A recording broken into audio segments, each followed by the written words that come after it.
So one of the questions that has followed men around, and women as well, for a long time is this whole prospect of having it all. You know, what does that mean, and is it something that's even attainable? Recently, Anne-Marie Slaughter, who was working in the policy department under the Obama administration, it became quite clear about the fact that she left her job under the White House basically because she was having trouble having it all. What does that mean? She was having trouble having it all, meaning she wanted to have a family and she wanted to have a career. So it raises two things. What does it mean to have it all? And do men also strive to have it all? Are you guys out there striving to have it all? I think that one of the most important things to take away from this is that men and women both strive to achieve all these levels of success in their life. Although it affects them on different levels, both sexes definitely want to try and go for this whole package. Somewhere along the way it was decided the best thing you could possibly have is to have a career and at the same time, to have a family.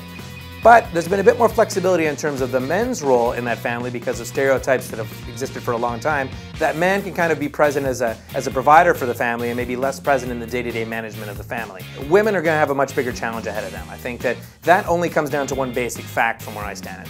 Women have to have the children. I mean, there's no getting around that biological part of things. And as long as that happens, women are going to take time off work. And as long as that happens, their role within the workplace is always going to be a little bit hindered by that simple fact that they're expected to take time off when they have children.